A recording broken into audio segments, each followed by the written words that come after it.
বিসমিল্লাহির রহমানির রহিম। প্রিয় শ্রোতা, এই দুনিয়া এক চলমান কাফেলা। কেউ এগিয়ে যাচ্ছে, কেউ থেমে আছে, কেউ পথ হারিয়ে ফেলেছে। কিন্তু সুসংবাদ হল, আল্লাহর পথে ফিরে এলে হারানো পথ আলোকিত হয়ে যায়। আজ আমি আপনাদের সামনে এমন কিছু আমল নিয়ে কথা বলবো, যা ছোট মনে হলেও জীবনে বড় পরিবর্তন এনে দিতে পারে। এই অভ্যাসগুলো যদি আমরা আন্তরিকভাবে গ্রহণ করি, তাহলে ইনশাআল্লাহ আমাদের জীবন বদলে যাবে, ভেতর থেকে, আত্মা থেকে, রিজিক থেকে। প্রথম উপদেশ, ৩ সময় ঘুম থেকে বিরত থাকুন। প্রিয় ভাই ও বোনেরা, ঘুম মানুষের প্রয়োজন, কিন্তু সময়েরও একটা ভাষা আছে। কিছু সময় আছে যা রহমতের, বরকতের, নূরের। ফজর থেকে সূর্যোদয় পর্যন্ত। ফাজার এই সময়টি হল বরকতের সময়। রাসূলুল্লাহ সাল্লাল্লাহু আলাইহি ওয়াসাল্লাম দোয়া করেছিলেন, হে আল্লাহ, আমার উম্মাতের জন্য তাদের সকালবেলায় বরকত দান করুন। সকাল হল সাফল্যের বীজ বপনের সময়।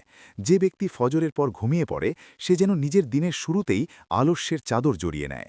কিন্তু যে ব্যক্তি এই সময় জিকির করে, কোরআন পড়ে, পরিকল্পনা করে, তার দিনটি আলোর নদীর মতো প্রবাহিত হয়। আসর থেকে মাগরিব পর্যন্ত। আসর থেকে মাগরিব পর্যন্ত সময়টি বিশেষ গুরুত্বপূর্ণ।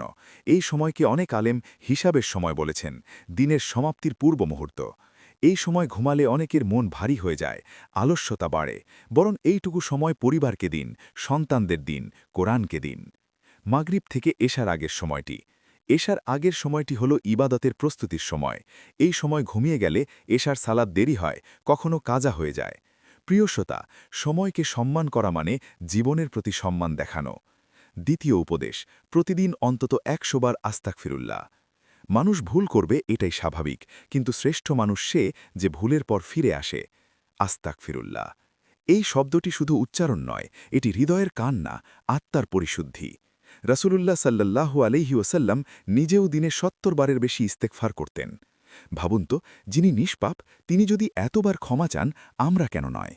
ইস্তেগফার রিজিক বৃদ্ধি করে, ইস্তেগফার দুশ্চিন্তা দূর করে, ইস্তেগফার বিপদ থেকে রক্ষা করে। প্রতিদিন ১০০ বার বলুন, আস্তাগফিরুল্লাহ রাব্বি মিন কুল্লি জামবি ওয়া আতুবু ইলাইহি। এটিকে আপনার জীবনের অংশ বানান, হাঁটতে হাঁটতে, গাড়িতে বসে, কাজের ফাঁকে। ইস্তেগফার হল হৃদয়ের সাবান, এটি গুনাহের দাগ মুছে দেয়। জেনভি। তৃতীয় উপদেশ, সপ্তাহে অন্তত একদিন তাহাজ্জুদ। রাতের গভীরতা যখন চারপাশ ঢেকে রাখে, সবাই ঘুমিয়ে থাকে, তখন আকাশের দরজা খুলে যায়। তাহাজ্জুদ হল আল্লাহর সঙ্গে একান্ত সাক্ষাৎ।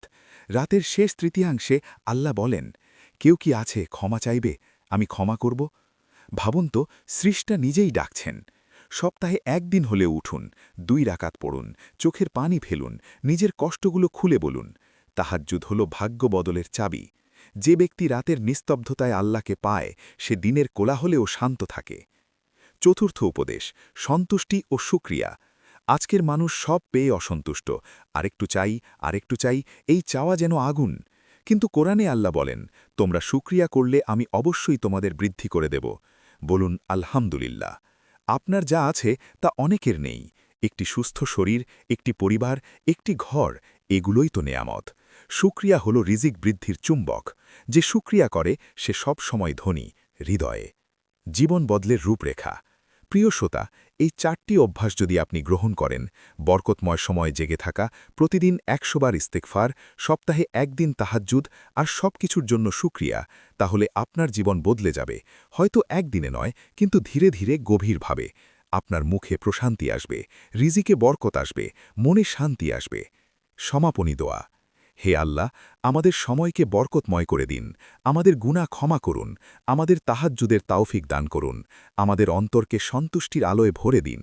হে আল্লাহ, আমাদেরকে এমন বান্দা বানান, যারা সকালে আপনার স্মরণে জাগে, রাতে আপনার কাছে কাঁদে, আর প্রতিটি নিঃশ্বাসে বলে আলহামদুলিল্লাহ। প্রিয় শ্রোতা, জীবন বদলাতে বড় কিছু লাগে না, লাগে ছোট ছোট অভ্যাস আর একান্ত ইচ্ছা, আল্লাহর কাছে ফিরে যাওয়ার। আল্লাহ আমাদের সবাইকে তাওফিক দান করুন। আমিন।